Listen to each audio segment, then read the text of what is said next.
Good evening, everybody. I'm told it's 6:30, so we'll make a start. And welcome to this meeting of the Scrutiny Committee. My name's Councillor David Potter. I'm the current chair of this committee. Just before I do anything else, let me do the domestic matters, if I may, dealing with fire evacuation procedures for this evening meeting. There are no fire alarms scheduled for this evening. Therefore, if the fire alarm sounds, please evacuate the building immediately. The fire exit is located at the rear of this room. Go down the stairs and meet in the War Memorial Park. Webcasting of meetings. Please note this meeting is being webcast live on the internet. The webcast will also be published to YouTube after the meeting. Check with Celia that's the case. And finally, on mobile phones, can all members and public, not that there are any public, I think, but switch off their phones or turn them to silent.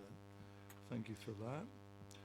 As I say, welcome. If I can just say a particular welcome to a number of people who are here this evening, and if I've missed anybody by the time I finish, forgive me for that really, but welcome to Councillor Golding, our portfolio holder, who's sat in the sort of public section for the moment, but I think she'll be moving up later on.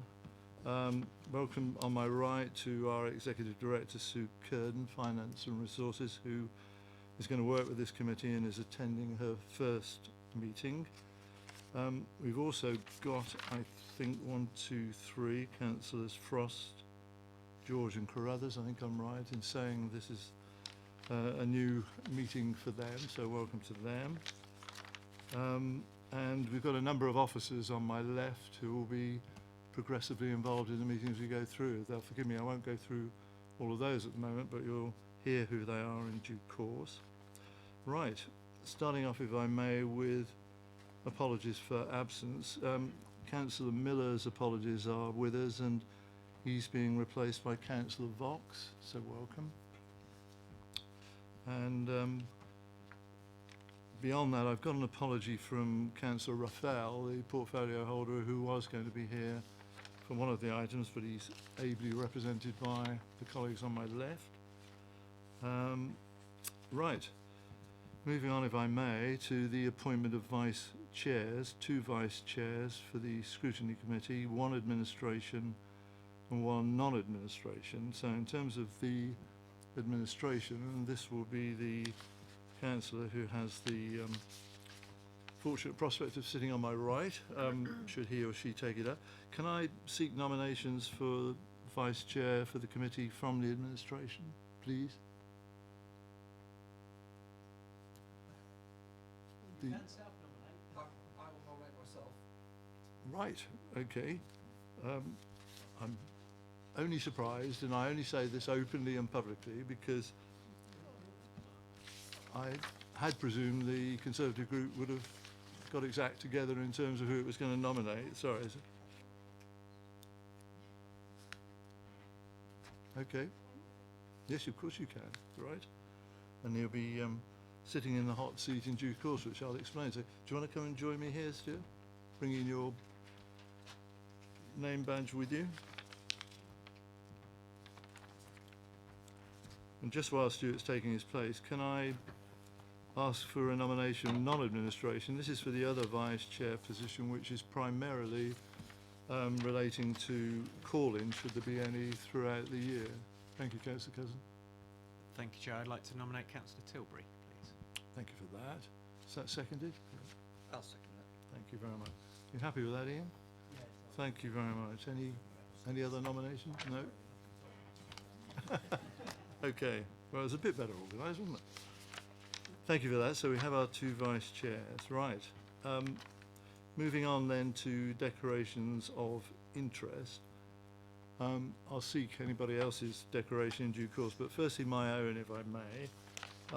I'm declaring an interest, a personal interest in regard to the item number 8, which is the Freedom of Information Report. And what I intend to do is to vacate the chair for that item and sit in the public section and leave it in the capable hands of Councillor Frost on my right. I didn't realise it was going to be that hot. And sorry, I'd take advice on that, really. I thought if I was discreetly in the public section, I'd be okay. The Constitution talks about either or, doesn't it, or not? I'm looking around. What?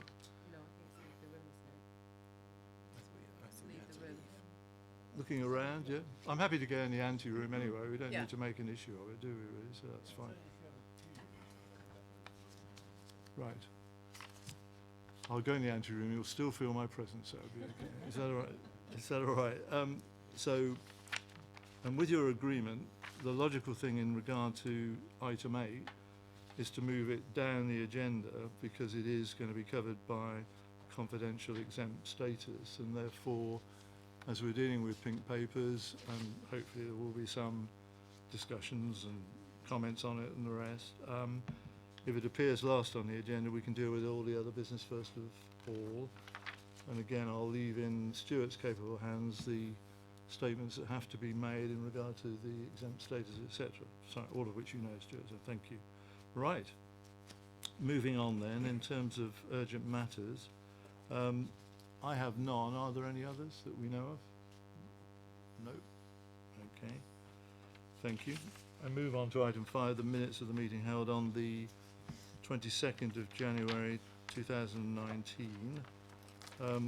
This is purely a question of, I hope, moving them in terms of their accuracy, and that's the only matter that we'll refer to tonight.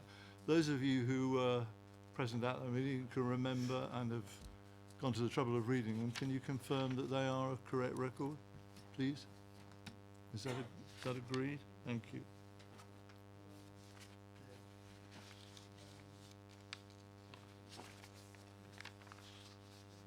Is there a hand? Sorry, Councillor Cousins.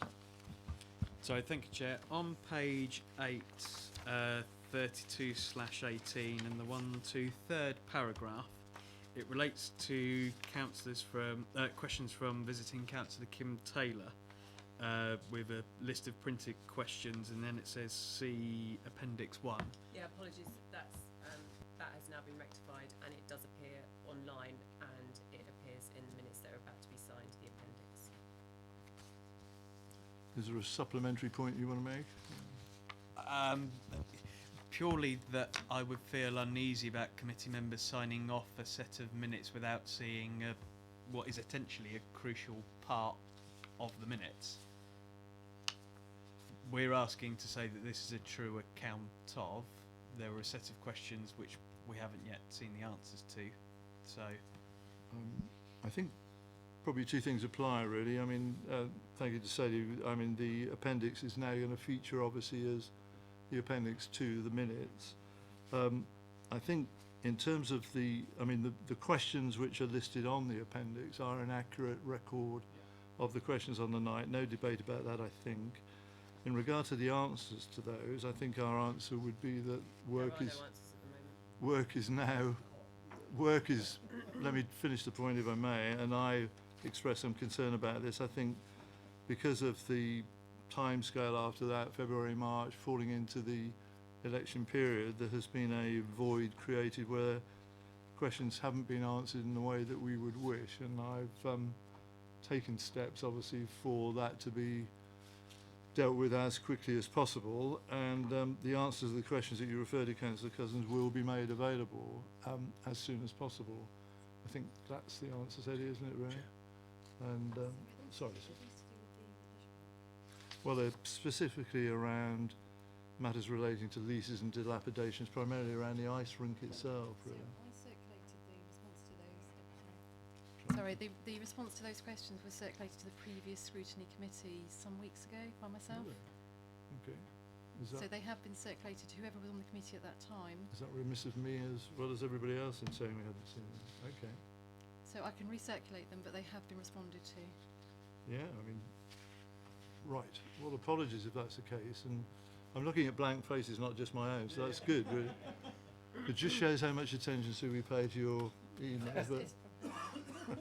But on a serious point, we'll check that out, and if Sue is right, I'm sure she is, really, and they've gone out, we can have those recirculated so that we're all looking at them afresh. If there are any voids in that, then we'll get that covered, which will bring us up to date. Is that okay with everybody? All right. Okay, thank you. Right. Moving on to item 6, which is the appointments to the performance panel, and we're reminded that we require 5 members to form the panel, and the current membership is listed before as councillors Ashfield, Faulkner, Capon, Bean and Tilbury. Can I, in this case, I think, seek self-nomination for the performance panel? Those people who are prepared to serve a further term on the performance panel, can I look around?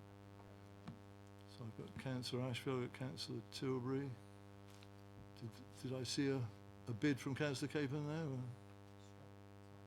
Ah, okay. We're looking for 3 more, I think, to make up the numbers. How about you, Councillor Faulkner? Did you? I prefer not to this year, Chair. Okay, right. Only because I'm on other committees. Okay. I am reminded, I think I checked this to say, didn't I, that it's not a prerequisite that the membership of the panel has to come from scrutiny per se anyway. So if it is a question that we've only got a number, we can go out and we'll get the enthusiastic response we always do to everything else, and we'll ask for nominations elsewhere. Can I just check again? So we've got those that have indicated thus far. Okay, right. Okay. Sorry, Chair. I would like to nominate Councillor George, if he'd. Yeah, no, I said self-nomination at the beginning. I was looking for. It's not like Councillor George to be so. Reticent. Is it? You're right. There is. Thank you, Councillor George. Well, that's our 3rd member, and in terms of the other 2 that we require, Sadie, we'll go out Yep. on a wider inquiry. So thank you for that. Okay. We now come to item 7, which is the revisions to the centre shuttle timetable. And at the beginning, in terms of all my introductions, one thing I didn't do was to say welcome to visiting councillors Regan and Keating. And after the officers or whoever has done the introduction, I'll invite you to come up one by one and say whatever you want to the committee, if that's okay with you. I gather, I think, because Councillor Raphael's not here, having sent his apologies, is it Peter or is it Mark who's going to do an intro? Okay, Peter, thank you. You'd like to introduce the paper, and I think you've got some slides, and then we'll go from there. Okay.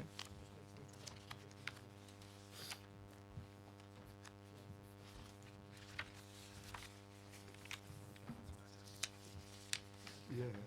Did you Right. get this on your? Good evening. This report that I'm sure you've all read along with the appendices follows the meeting of full council on the 28th of March. A motion was put forward referring the decision to this committee to review the consequences of cutting certain journeys on the centre shuttle. So just to refresh your memories, I'll just quickly gallop through the 5 points of the motion. That the cuts, number 1, make it more difficult for the town centre and leisure park workers to get to work. That 2, the cuts make it more difficult for young people and disabled, vulnerable and elderly to access the leisure park on evenings and Sundays. 3, that the leisure park venue's loss of revenue is a threat to their economic viability.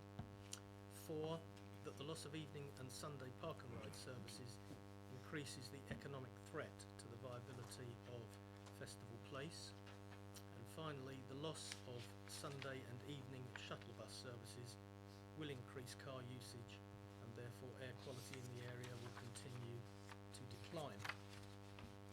The paper addresses all those points in one form or another, but it was also noted that the reduction in services was evidenced by selected data. So in response to that, we've collected some further data for comparison with the original data set which was used in the decision-making process. So the background to the centre shuttle is that it's been a contracted bus service by Basingstoke and Dean since December 2002, and it's been wholly subsidised by the council. I'll put a map up there for you to see, just to refresh your memories. It runs from the leisure park to the railway station to Fainham House at the end of Basing View. The Basing View section, which is the railway station to Fainham House, only operates or only operated up until 8:30 at night, and the main service then ran from the leisure park to the railway station on a circuit, which did not operate on weekends either. So the monthly monitoring figures that we see regularly identified that Sunday passenger numbers were consistently low, and they represented about 30% of those other days of the week.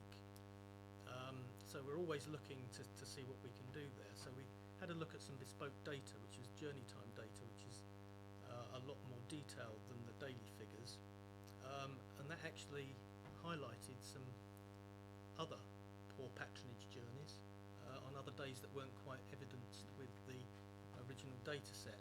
And just to visualise it for you, you can see quite clearly there that Sundays are significantly lower than any other day of the week. What that doesn't tell you is what journeys within those days are low. So as part of the budget strategy report, we use the ticket machine data for weekdays, and we use ticket machine data because that's the most reliable that we can use for about 4,500 separate journeys, March to April, and Saturdays and Sundays between January and April, both in 2018. This is the selective data that was referred to in the motion. So in preparing the report, we used some further data, the same ticket machine data, June, July, September, October, November, December 2017 and 31st of March 2018. So in total, we've analysed about just over 12,000 journeys. So what did the budget report data find? Quite clearly, the Basingview section of the service carried no passengers at all in the evening, and Monday to Friday passenger boardings from the railway station westbound, that's going towards the leisure park, declined very, very sharply after 19:24, 24 minutes past 7 in the evening. Saturday boardings between 8 and 10 and 18 and 22:35 were very, very Peter, low. sorry, I beg your pardon. Yep. Do you mind being interrupted in terms No, of the no, president? just- I hadn't said that originally, and it's just Councillor Frost wants to ask a question. Thanks. Thank you, Chair. It's just a quick question. What do you define as being the times for the evening slot? You've said that there were no passengers at all in the evening. What do you define as the evening? Sorry, microphone, please. And it was actually after 1924. So Basingview, the service used to finish at 8:30 at night. So it was those last 19 journeys from about 1924 onwards.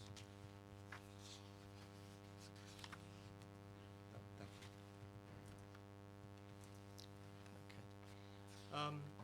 And as I've said before, Sunday services had very low patronage. This is all tabulated in Appendix 3, and I've got an excerpt of them up on the slide there. So you can see that post 1920, this is what you've just referred to then, Councillor Frost, there were no passenger journeys or no boardings from Fainham House, which is at the bottom end of Basingview, at all. And the average passenger boardings for the rest of the route averaged 2. The data underneath is the supplementary data we used, and so you can see that there's what we originally analysed is consistent with what we analysed subsequently. Even though we knew that the passenger numbers were low, we still tried to do what we could to increase patronage, and we used certain marketing techniques for the last couple of years. We had a special rate for Anvil customers, so they could get to and from the Anvil a lot quicker by using the shuttle bus. That was for £1. We arranged with Stagecoach to accept the daily and weekly mega rider tickets on the service to encourage more patronage from that. We enrolled the shuttle bus on the Plus bus scheme within the Plus Bus scheme. That's where you can buy a combined bus and rail ticket, which would help people obviously get to the leisure park mainly.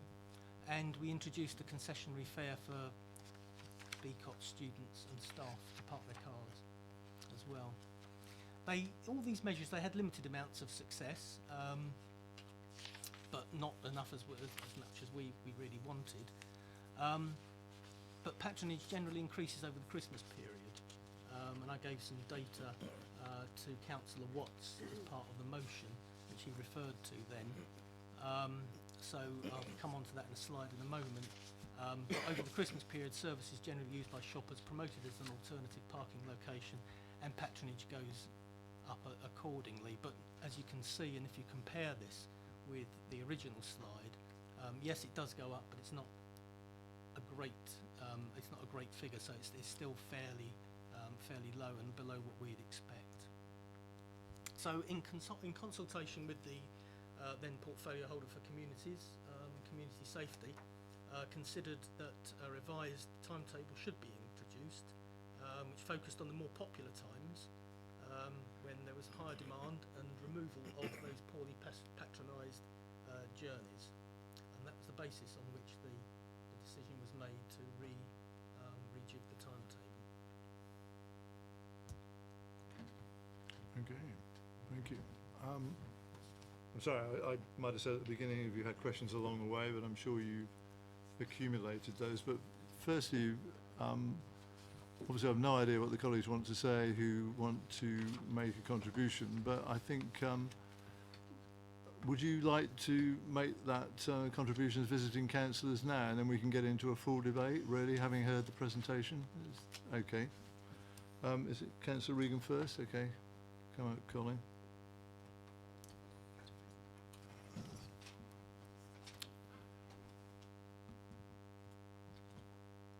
Tell me when you're ready, Colin. There's a time limit on contributions, as you know, 4 minutes, and I'll start the clock when you're ready. I'm on, all right. Okay. All right, first I'd like to apologise for Gary, who liked to have been here, but he's a good socialist. He's at Royal Ascot.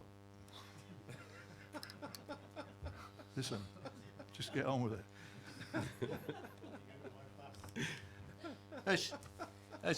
As you know, I mean, first of all, I'd like to say is that I appreciate all the work that Peter does, and I have no criticism of what Peter's statement tonight or any other work he does. He does a good job, and I work closely with him. So my beef is with the political decision to cut the bus. As you know, I'm quite keen on buses, and I'm quite keen about the criticising, like to see the 1985 Public Transport Act scrapped, actually, and that bans municipal councils from running buses. Some slip through in that. Well, a prime example, a good example, if you want to get a bus, it's go to Reading. There are plenty of buses. It's owned solely as arm's length company by the council. But the point is, recently there was a report come out that the government should grant that power to councils, so one can live in hope that we won't have to have this business about commercial routes and subsidised routes. Well, I was in the cabinet that brought this in, started to work on it, then I left with Ron Hussey for this, and there was perceived a gap in the service of buses, so to run from town to the leisure park, to boost attendance, etc. And lots of somersaults were done by officers to get round the acts. Unfortunately, they did. So it well appreciated service. Things change over the years, but not much has changed in the need for a bus, actually. So what Councillor Watson and I did looking through the report. It said there was consultation with the councillors, the community. There was none. No one spoke to a word to Councillor Keating, I, or Gary Watts. And if we'd spoken to us, we might have been able to talk through and do some alterations to meet more needs. So that's my first one. And obviously, in the introduction, said about what we brought up in the debate about the impact. I mean, cutting the evening service discriminates against the disabled or especially youth actually want to use it. But my biggest beef is the cut off a Sunday service. I mean, can you beyond belief that you could not have a Sunday service to a leisure park? I mean, the figures wise, I think for a 2-year period there was 10,000 journeys 1 minute, on Colin. a Sunday. So, but yeah, and also saying there's an alternative bus service. Well, there is not really an alternative bus service on a Sunday. The number 11, the Oakley bus, only runs 4 times on a Sunday, every 2 hours, and the last one's 4 o'clock in the afternoon, stopping at the leisure park. But you've got to go across a busy road, etc. So, are we expecting people at Christmas, all the shoppers, who like to go park and ride, say, oh, there's not a bus, you can go stand out across the real busy road. So it could be highly dangerous. And then there's pollution. And we're supposed to have a green strategy, aren't we? You encourage people to get out of their cars. No one's ever going to get out of their cars until we have a proper bus service. And this is a prime example of getting people out of their cars by parking up and then not sitting in long traffic jams trying to get into the town centre when the car parks will be full. Just see if you can summarise, Colin, and I'll let it just Is that 4 run minutes? its course. Is that all right? Is that 4 minutes? Okay. That's Well- amazing, isn't it? Really? I've got to do it for 40 if you want. But. No. See if we can. All right, summarise. We need a subsidised service. I mean, some services can, under the Act, Stagecoach won't run without, and it is Stagecoach. They are a private monopoly. I'd rather have a public monopoly, which is accountable to the council, but that's something else. Let's see if we can get some answers to, because there were a couple of points, I think, really, at least, weren't there? The one, and we'll see whether the officers can answer it. One about the No consultation. consultation period. And the why no Sunday bus service and the increased pollution. I mean, I know the Councillor I'm Bound not- said in full council that Not sure whether the they're buses are practical more answers, but we'll see. the Hang on.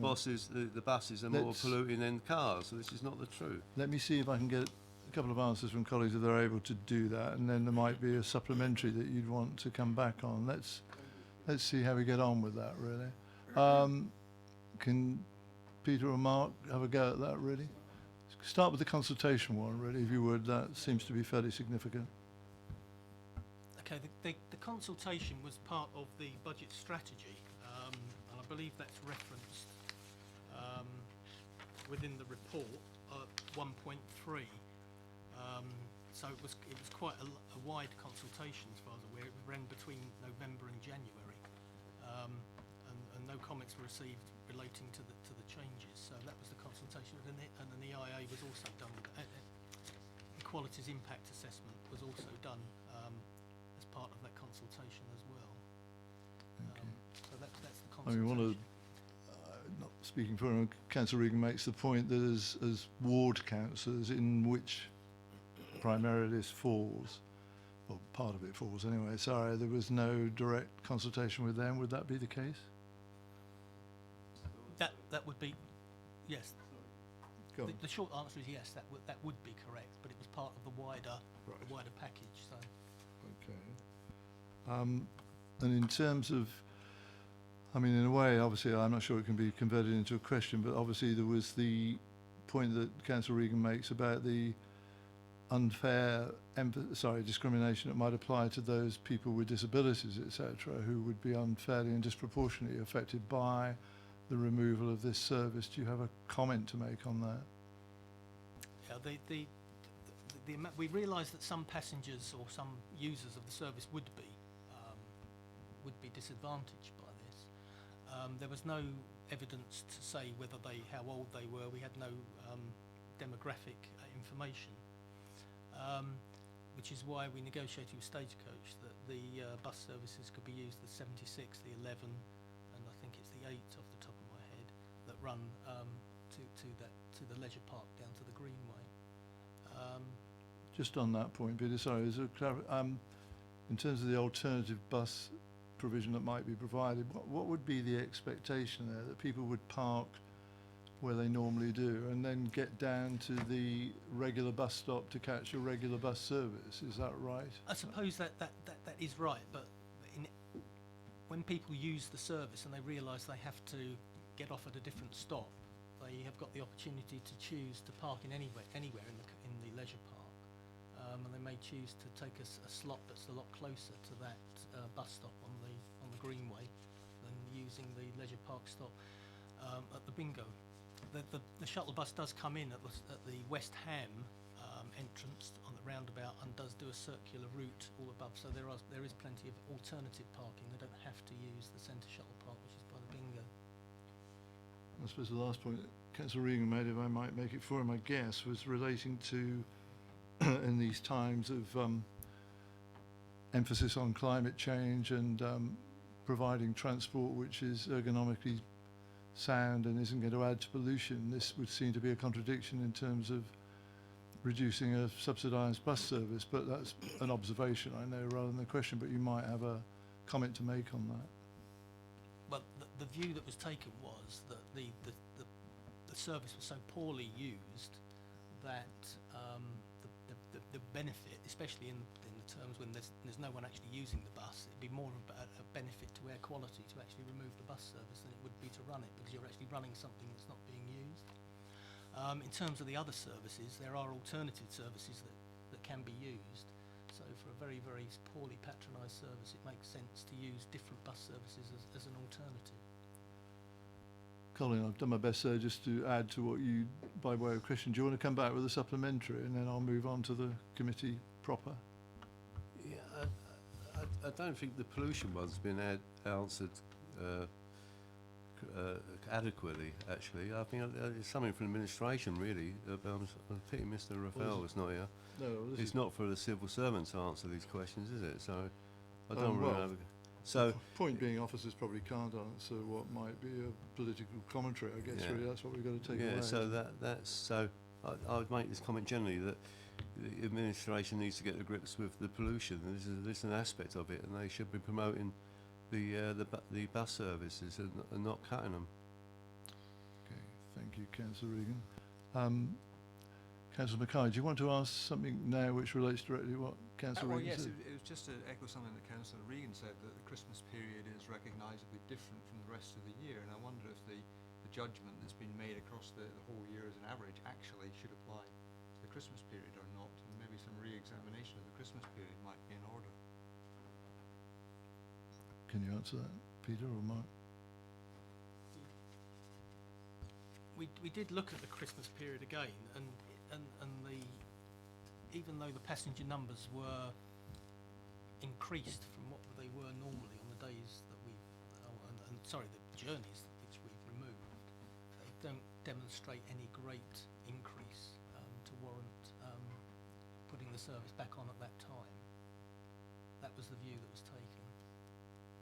Okay. Let me invite Councillor Keating next. We'll have your contribution, Sean, and then we'll come back to general questions from the committee, if I may, while we've got the officers present. How do I reset this? Thank you very much. Welcome, Councillor Keating, and nice to see you. We've got 4 minutes for you as well, if that's okay, and I'll try and warn you with a minute to go. Thank you very much. Mr. Chair, can I just, first of all, echo what Colin Regan, my colleague from Southend, said. We have no difficulties with the work of the officer and his contribution. Thank you. We have two issues to raise tonight. First of all, we did not get consulted as ward councillors. We expect to be consulted as ward councillors, and I'm sure you as councillors, if your ward were affected, would expect to be consulted. It is just not good enough to wrap up consultation to us into a huge, wide budget agenda programme. The second point I wanted to make is a very significant one, and that is we have on the stocks in the plans a significant redevelopment of the leisure park. It's going to become, according to all the plans, an investment into high quality shopping. And those plans are totally ignored in the proposal for the budget, which is what we were supposed to be consulted about. The budget did not make any plans of substance to finance the development of the leisure park. There is a proposal that will be coming forward in the relatively near future to develop the leisure park. And if there is any substance in that particular plan, then cutting the bus service is the last thing we need to do. We should not be cutting a bus service to a place that we're planning to develop and improve. It's just crazy. And if the cabinet was here, I'd be telling them that themselves. That's the 2 points I wanted to make, Chair. Thank you. Okay, thank you, Councillor Keane. Let me stop this. I think on the consultation comment that you make, I don't know that either will be able to add much to what we've said already, and whatever way we cut it, that was included within the general consultation process relating to the proposed budget, and obviously as local councillors you've made your representations about that. It may be that that's got to be made elsewhere as well, I think, really, the whole principle of that. Regarding the future planning, future provision in regard to the leisure park stroke retail park and the way transport is going to be provided to that, and whether compensating public transport can be provided to avoid 3,000 car journeys, etc. Well, more than that, sorry, 3,000 car parking spaces. I don't know that I can secure answers from anybody here this evening, really.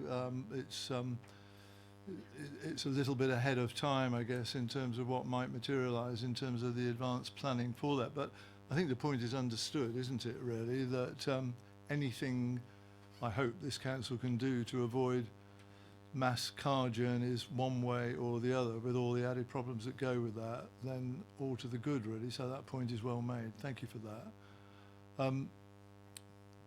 You haven't got anything else, have you, to add? Okay, thank you very much. Can I just invite comments, stroke questions now from around the room, really, if other people have got comments or questions to make? Thank you. Thanks, Sergio. I've got Councillor George down. I think I've got Councillor Tilbury, Councillor Ashfield, Councillor Cousins. Is that right? Did I see? Sorry. Yep. Graham's keeping a note for me anyway. And did I miss anybody at the end when I was looking around or not? No. Okay. Councillor Fred. Thank you. Right, let's work our way through. Okay, so Councillor George. Councillor George, thank you. Thank you, Chair. I've got just a number of little points if I can quickly go through them. Firstly, I'm particularly interested in this issue of disadvantaging disabled and things like that. Can I ask, do we have any data at all to be able to assess that particular question? Is there any differentiation of who gets on the buses? I'm presuming not. But how do we answer that question if we don't actually know whether the disabled are not getting on the buses? Okay, that's one question. Shall I come back on the others after I've answered that? Yeah, I mean, if we can do them singly so that we don't lose them, and I know Sadie would be anxious to get a proper note, so thank you. Yeah, in terms of disabled people and elderly people, we do have daily data on the use of the concessionary fare pass. What we don't have is the hourly data or the journey data. So we know how many people throughout the day travel using those methods, but what we don't know is the times that they travel.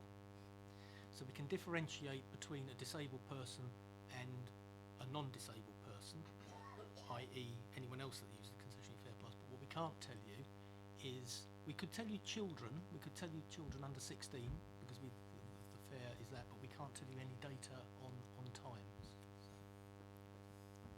Okay, you got something you wanted to add to that? Well, just on that question, what does that tell us? Does it show a higher proportion of people using this service than not, or what does it show us actually? It shows that there is a significant the top of my head, I believe it's 45 or 48% concessionary fare pass use. I haven't broken that down into disabled and older persons, and the children are very small in comparison to the adult. Those are daily figures, though. I must stress that is not by journey, which is what this was. The cuts were based on. Journey. Okay, thank you. Another, or do you want to come back and? I've got separate points, so I'll make it. Okay, let's go through. Councillor Tilbury, thanks. Jim. Oh, thank you, Chair.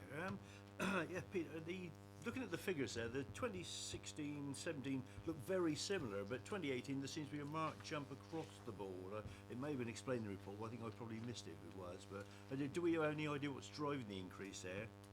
And the other thing is if you look at the daily figures, obviously Monday's low. I assume that relates to milestones not being open, but Tuesday seems to be always the busiest day of the week. Is there something all about that as well? And then it seems to drop off to the rest of the week. But, you know, certainly Tuesday always seems to be very busy, but I can't think of an obvious for it. It's not like market day or anything, unless they've moved it. I don't know in Basingstoke, but...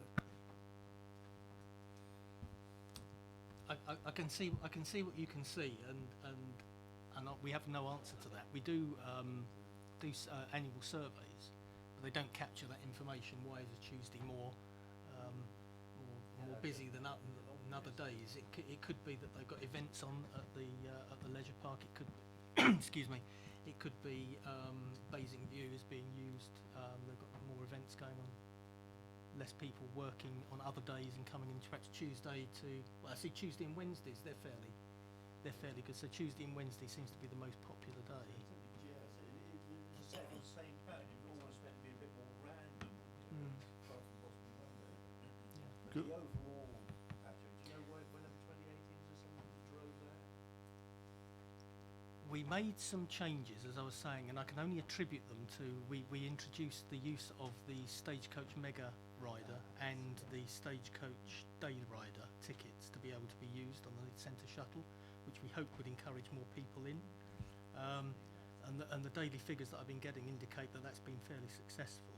Not successful as we would have liked, but there still has been a bit of more success than on the other elements we tried. Could I just check that, Peter? I mean, obviously, just on headline figures, I mean, it does appear that 2018 showed an increase in terms of the Sunday service from 2017, and yet we end up with a situation where and I accept this is not an officer's decision, this is political already, the decision is taken to cut that, even though we've had, on the face of it, an increase in the service that's been provided. Sorry, the take-up on the service that's been provided. Is there something perverse about that, would you think? No, perhaps that's for me to say, not you, but is there something contradictory, I wonder?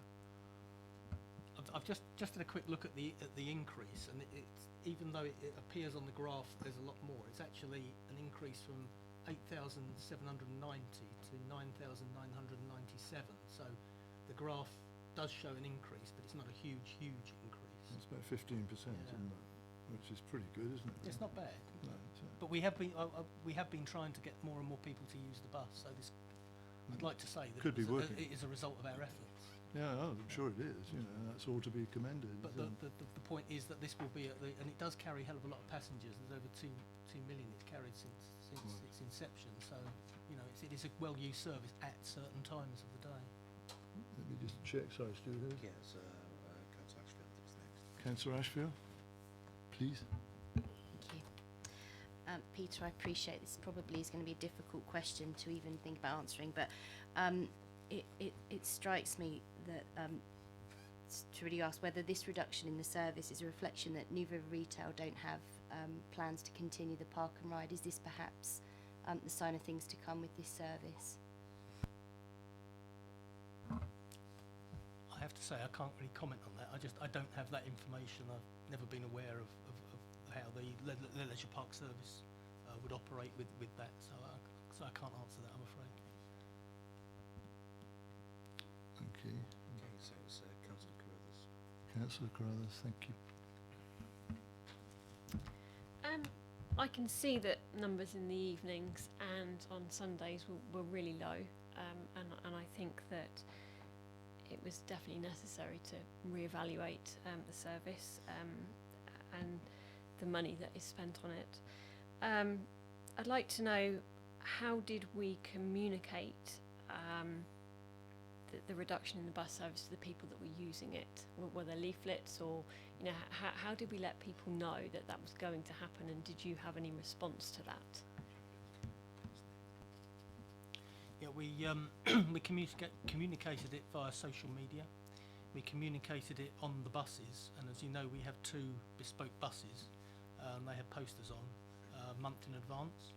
It was via the website, and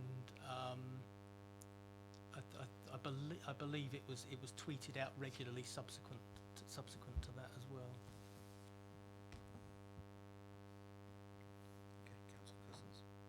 Councillor Cousins. Thank you, Chair, and I also want to thank the officers for their report.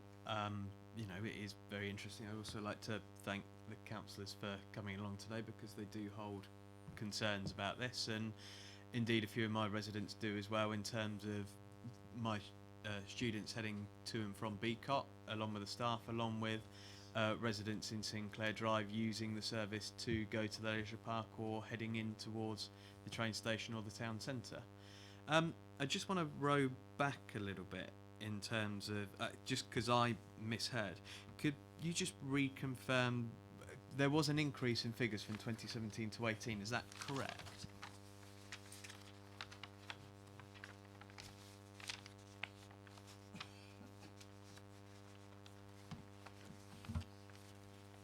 Yes, it's actually in the graph that I put up earlier on. I can't get it up there, but it's actually, you'll see it under Appendix 2, and the graphical representations on the front, but the actual figures are on the back of that sheet, so you can see a bit more. Okay.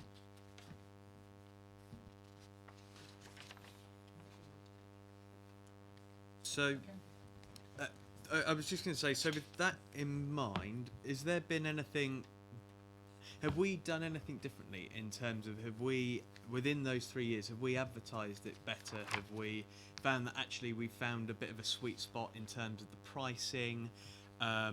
Obviously we had the new initiatives like with Beacott and things like that. Have we found that although we've done lots of little things, they've actually sort of helped make a steady and gradual increase? You're quite right, we've done lots of little things to try and generate more and more passengers. I believe the biggest thing we did, as I said earlier, was the introduction of the mega rider element into that, and I believe that is the one we can actually attribute to the passenger, but I can't tell you 100% that is the only one, because I'd like to think that the other ones that we've done, I can tell you that the Anvil was very unsuccessful. And we ran that for about 3 years, and that was very, very unsuccessful. Okay, thank you. And then I just wanted to sort of bring it, I just wanted to sort of focus on the air quality bit. So yes, there is an argument that says it's better not to run an empty diesel bus around, which is absolutely fine, fair and true. But on the other side of the coin, would it not be better to invest in a far cleaner bus, like a hydrogen bus or an electric bus, and then really market the route till the cows come home as a, not, it doesn't just pollute on a Sunday when it's got nobody on it, it also pollutes when it's picking up passengers Monday to Friday and the Saturday. So I'm saying, as part of an extension of all of this, the air quality issue, we've got to clean up that fleet of buses running that service anyway. Okay, when we taking you back before Stagecoach took the contract on, it was run by Courtney Buses, and they used pure plant oil. When when Stagecoach took the contract over, we specified that they used as a minimum standard Euro 6 engines, which were not actually available at that time. They were just coming in from, I think it was the 1st of January that year, but they agreed to that, and the 2 buses that we have are Euro 6, which are pretty good. We've looked into electric buses, and I'm in the process of arranging a visit to Guildford to see how they operate theirs. There's a few things that we have to think about with electric buses, and that's the cost of the bus, the cost of the infrastructure, and probably more important but often forgotten is making sure that the infrastructure can cope with the charging and the repeated charging, and this is one of the issues that Guildford has had to overcome, which is why I'm quite keen to go and see how they've actually done it. So all those things, yes, are on the agenda for the future and what we've done in the past. Can I just chip in there to make reference to the transport strategy? We consulted on a draft over the Christmas period. It's those kind of elements like a mass rapid transit, smart technology, electric vehicles that feature in there as things we want to investigate more in the future. So with that in mind, we see an MRT route linking Basingview to the town centre, to the leisure park and onwards to Down in the longer term. So these are the kind of things we'll look at in more detail in the future. Did you want to come back, Councillor George? Is there somebody else? Thank you for this. Look, clearly, and thank you for all your work on this. It clearly, from my perspective, it makes real sense to, if services are not fully utilised, it's consolidating services. And I see, loss of services and going on to 8, 11 and 76 as being the consolidation of the routes, which seems to make sense both in environmental terms and financial terms as well. I think it really does. Could I ask, so, a couple of questions here. Firstly, in terms of frequency, how does 8, 11, 76 in the evenings correspond to the existing service, number one? Secondly, I'm just interested here on Sundays.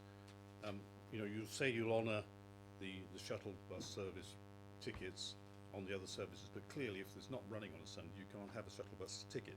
And therefore, is there any financial penalty in terms of using these services compared to the shuttle bus service? In other words, people having on a Sunday to go on the normal routes rather than shuttle bus, are they financially penalised from that?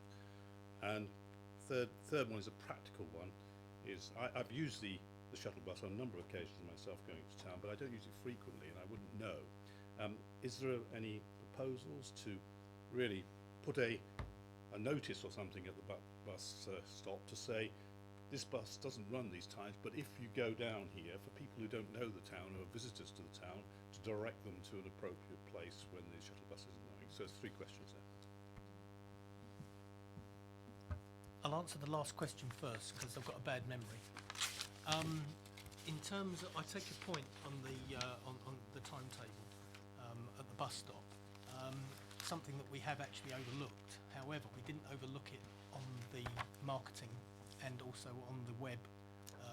So all the timetables that are available actually say yes, you can use these different bus services, and the service doesn't run on a excuse me on the Sunday. But I think it's something that we can easily do, and we will do then. So just on the centre shuttle bus stops, just to add that little bit for people that don't understand. That would mean, though, Peter, would it directing pedestrians down onto the B3 400, comparatively busy trafficked road with all the difficulties that go with that? Is that right? It would, but in reality, even though it's a busy trafficked road, the route to it is through the leisure park and through along a footway at the side, so that is quite safe. You're away from the traffic, is what I'm trying to say. Okay. There was another point that you made about a financial penalty for using the yeah. Penalty on a Sunday if I was to buy current stock online. Can I just repeat that one? Currently, you can buy a shuttle bus ticket on a Sunday and get in. If I was to use the 8, 11 and 76, is that going to cost me more money to go into town than buying the shuttle bus? So is it a financial penalty? The answer to your question is twofold. It is yes and no. Yes, because if you buy a ticket on the day, the centre shuttle is priced just slightly below a normal stagecoach fare. It's very marginally more expensive. I think we're talking about £1, which for some people might be a lot, and for others might not be so much. If you have a mega rider ticket, or you have a centre shuttle weekly or monthly ticket, then you pay no more, because you can still use that on the other available services. So that's why your question is yes and no. So it depends on what ticket you bought at the time. I think the more we talk about it, the more people are thinking of questions. So I've got one or two to go through yet. Complete that then, Councillor George, and then I'll move on. That was the evening services frequency. There were 3 services, as you mentioned, the 8, which is the Oakley service, the 8, which is the Hatch Warren service, the 11, which is the Oakley, and the 76, which goes to Whitchurch and on to Andover. Broadly speaking, they run roughly every hour between them, individually, so you've got approximately 3 buses every hour, very broadly speaking. The last one coming back, as far as I can tell from the timetables, is 10 to 11 from the leisure park going towards the town. So there's a good spread. You know, if you are coming out of the cinema or the bingo at a certain time, you shouldn't have to wait too long for a service. Councillor Frost. Yeah. Thank you, Chair.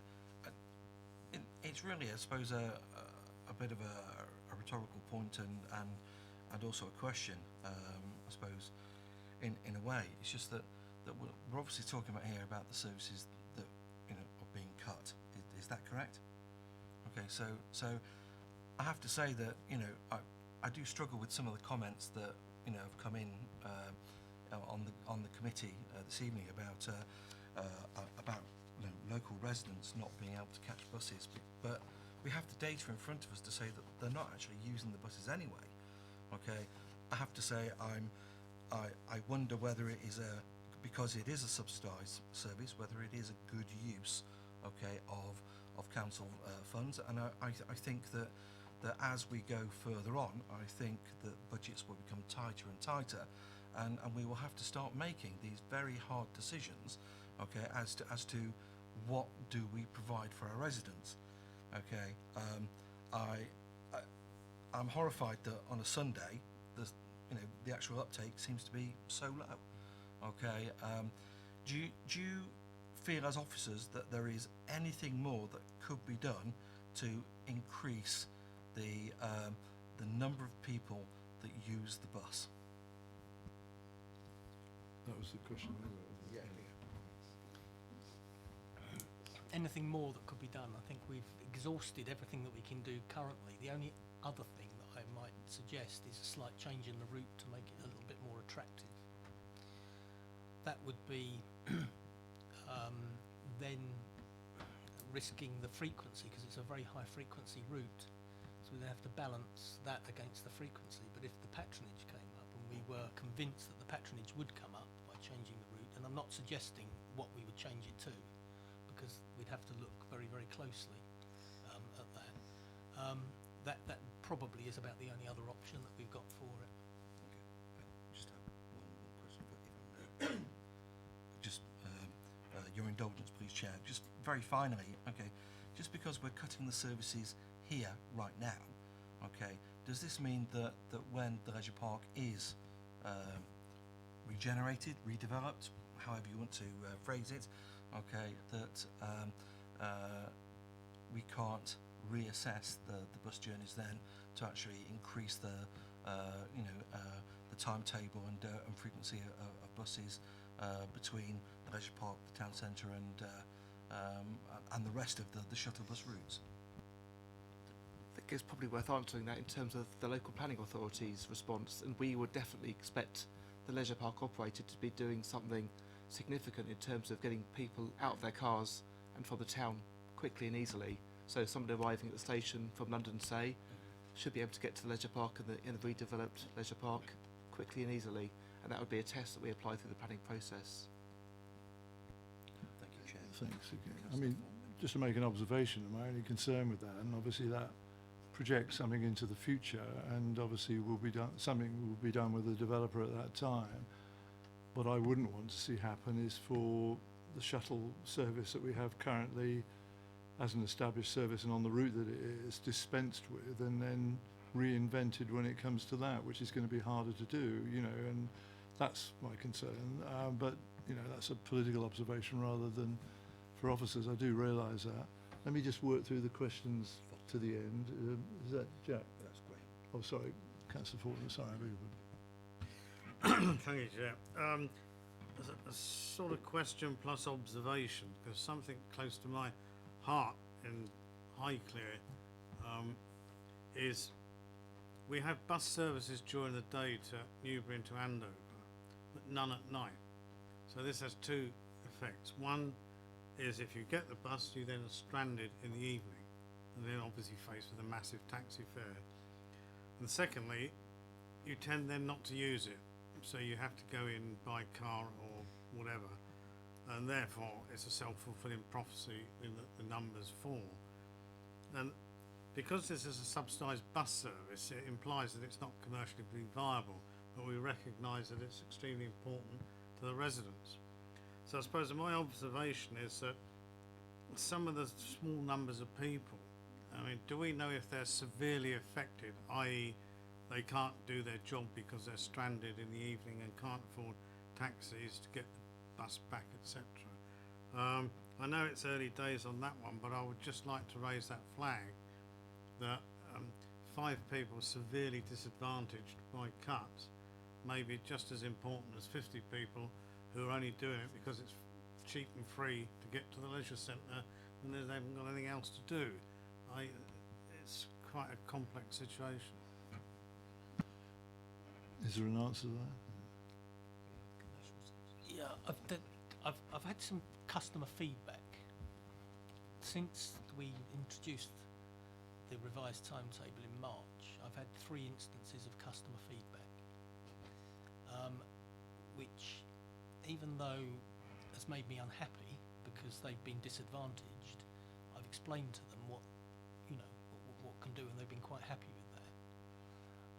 As you say, those are the only ones that I've been aware of. So looking at the figures and the passenger numbers and the very, very low passenger numbers that on journeys that we have withdrawn, that is a good news story, but it's not a good news story in terms of the effect it's had on these people. And we hoped in mitigation we have to mitigate this with the allowing them to use the 76, 11 and 8. And the people I've spoken to, and I've actually spoken to them, they've been, once that's been explained to them, they've been very happy with that, and they don't seem to. But as I say, I've only had 3 complaints since March. And Stagecoach give us every month a list of the complaints that they've had, and there haven't been any related to the cuts in the service. And I would have imagined if they didn't come to us, they'd go to Stagecoach. Okay. Councillor Cousins. Oh, sorry. Is it Councillor Ashfield before Councillor Cousins? I beg your pardon. Given that the average Sunday usage between January and November is more than half of the December Sunday usage in 2018, is there any merit in putting on a Christmas special Sunday shuttle service into Festival Place? And it does perhaps suggest that there are 600 or 700 people that maybe only use it once a year to do their Christmas shopping on a Sunday, who might rock up and be surprised that the service hasn't continued because they hadn't used it since the December before. But just to encourage that Christmas shopping in town, would that be worth keeping that on as a Christmas special? Bearing in mind that Christmas won't always be on a Sunday, I think that is something we can definitely look at. And I don't think the financial burden is going to be that great, bearing in mind the fact that I can't think of the next time Christmas is on a Sunday anyway, so we're not talking about a huge amount. But I think it's something we should consider. It's not a cheap service to run, but we do get the income back from revenue. So I think that's something we need to consider. Thank you for that. Councillor Cousins. Thank you, Chair. Just and again, something I just wanted to clarify, Peter. You said that we know the type of passenger we get, and in terms of what ticket they're using, and we know the day in the month they're using it, but not the hour of which the journey that they've made. Is that because there's no facility for us to capture that, or it's just because we don't capture that at the moment? And if it's because we have the facilities to capture it but we don't at the moment, is there a way we can switch that on so then we can find out it's this particular passenger on this particular run as it were. We don't have it because it's not available to us. The normal way we capture that information is by on-bus surveys. So we'd actually see the people getting on and see them getting off. I'm very certain I could get a certain amount of data, but it wouldn't be the whole picture. So always a little bit nervous about not getting the whole picture. Okay, thank you. I think we've asked, thank you, a wide range of questions. I'm just trying to think how we can do this, because I think what we can do, if Sadie's able to do it, is record the questions and record the answers that have been given broadly thus far. If I read things correctly, correct me if I'm wrong, I mean, I think there is a mood in the committee to ask the portfolio holder, if this is the way to do it, to reflect again in regard to some of the issues that have been raised. And if I can make my own personal observations, it does seem to me that thinking a little outside the box and in terms of the future, it would be, I think, right for us to encourage the portfolio holder and the cabinet to think about how is this service going to fit into the future development of the leisure/retail park, and make sure that we don't do precipitative things at this juncture which are not recoverable, and perhaps could even on a longer term basis fulfill all of the things that we want to happen, and that's effective economic public transport, good for the community, good for the climate, all of those things really. And the sort of buses that could be used, I mean, are many and various now being developed. And I'll make my own observation really. I mean, I think if the council can find money to lend to private contractors to buy refuse vehicles, it can probably think a little about how it could subsidise buses directly that could be provided in this direct way for the benefit of the community. So there are areas, that the resources of this council could be used, I think, in this regard. But I don't know whether any of you would agree with my commentary there or not, or dispute it. Fundamentally, if you're not unhappy with that, it's asking the portfolio holder with officers to look again really at the way some of this data has been interpreted so far, whether on a slightly longer term basis, especially when in forward planning terms negotiations are properly commenced with the New Rivers of this world, how this is going to fit into the plans that they have for servicing that retail leisure park. Does that make sense to you all? Okay, thank you. We'll try and record that then. Thank you all for that, and thank you to the officers for the very detailed report that you've prepared and the work you've done on this and the way you've answered questions tonight. Thank you for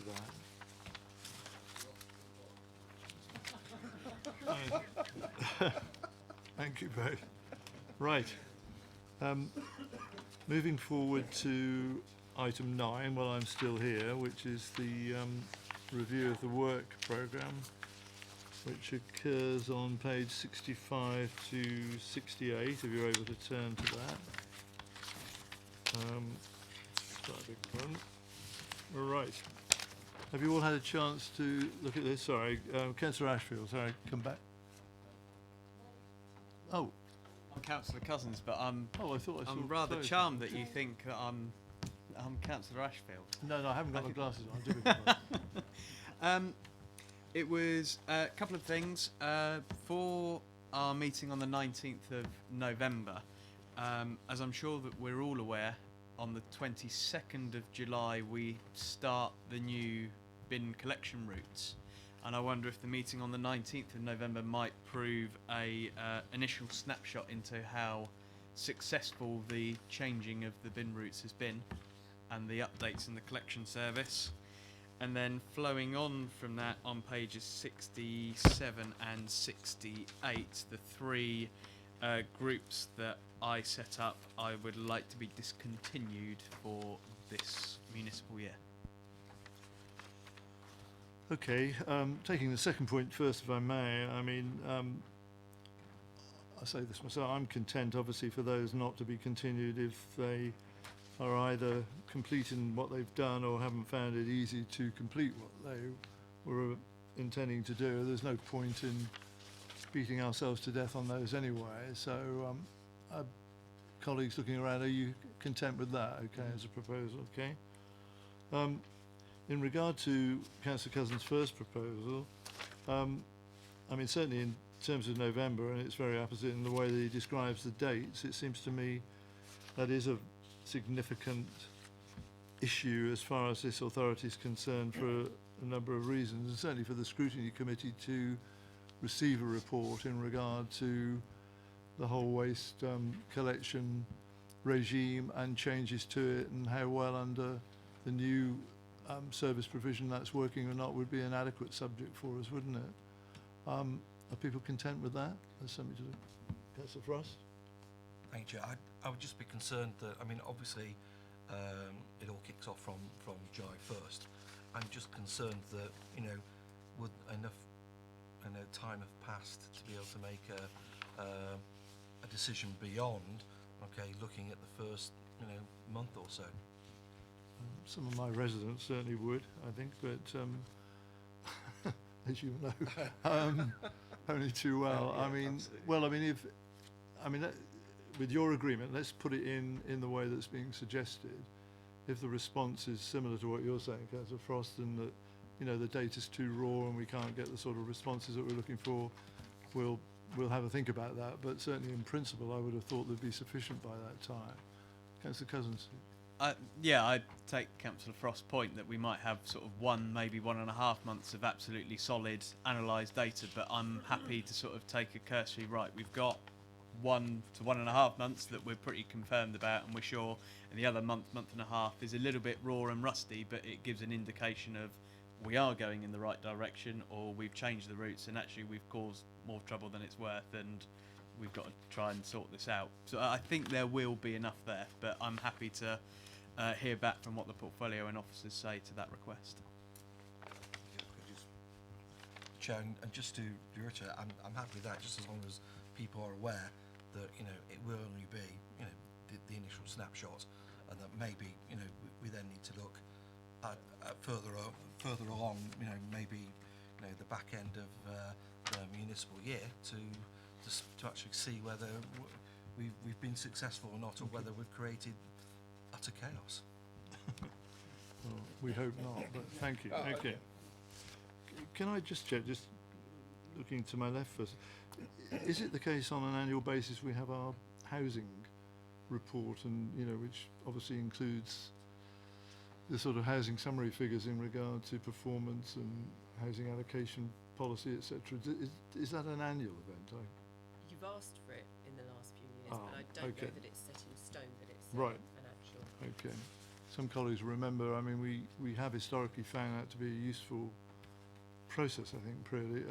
But can you leave that with me, really, and we'll check it out, because it may be something that we ought to add in at some stage within the scrutiny year, if that's okay. Councillor Cousin.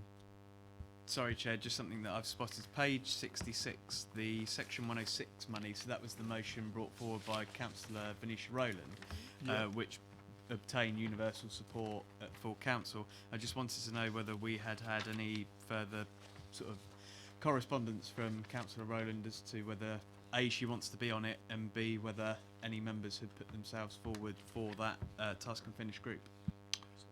Thank you for the reminder on that. Sadie has gone out again to group leaders. I'm pleased to say we've had some response. Certainly the Labour group has responded with nominations. I know that Councillor Rowland herself and the seconder to the motion, Councillor Robinson, I think, are anxious to take part in that. Obviously that's subject to the Conservative group supporting those nominations, but you've gone out again, I think, haven't you, and invited? Yeah, and there will be no Liberal Democrat on the group. That's from today. I found that one up. Okay. Well, I'm allowed, I think, to express disappointment, really, because there seemed to be common concern expressed, I think, really within the council motion and the debate that went with it about ward members in particular not necessarily having a full understanding of the 106 agreements and how 106 monies were allocated, and that applied, I think, throughout the ward. And I remember distinctly something in the town centre that was commented on. But anyway, that's a matter for one of the political groups, isn't it, really? But notwithstanding that, we'll seek to make some progress with that. Councillor Price. Thank you, Chair. I'd just like to say that Conservative Group has a group meeting next week, and I'm sure if Sadie reminds Councillor Rattigan. Okay, great. Okay, then I'm sure it will make the agenda. Okay, for our group meeting. Okay. Right. Thank you for all of that. So I think we've got, and we'll add to it obviously as the year proceeds anyway, when other things occur, the work programme ahead of us. At this juncture, I'm going to pick up my papers as I indicated I would. I'll come back and do those later, say, if that's okay. The only thing Go on. July is looking quite thin, so we're Yeah. going to get is an update from, and it's an error, it's not a transport update, it's obviously performance panel. Yeah. So I don't know if that's Yeah. an issue.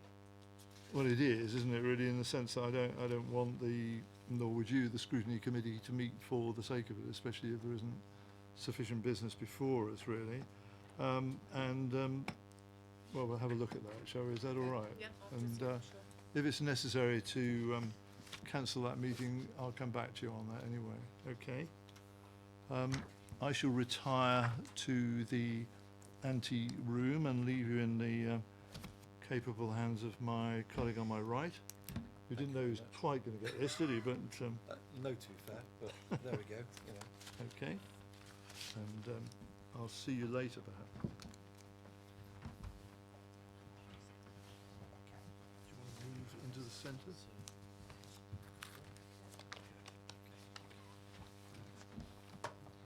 I just move there.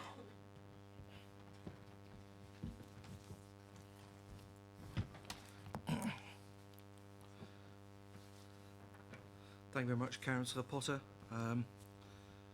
What I'd like to do is obviously just agree with members that the meeting is now to become confidential by passing the following motion: that pursuant to Section 100, subsection A, subsection paragraph 4 of the Local Government Act 1972, the public shall be excluded from the remainder of the meeting on the ground that the public interest in maintaining the exemption outweighs the public interest in disclosing it, and therefore that the exempt information is likely to be disclosed as defined in the appropriate paragraph of Schedule 12A of the Act.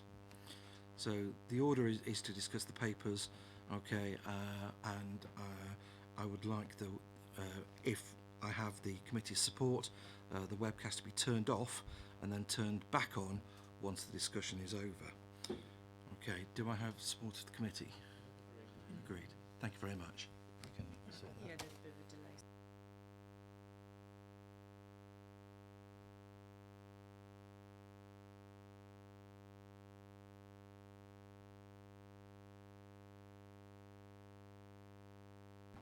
So we're just waiting for Councillor Potter.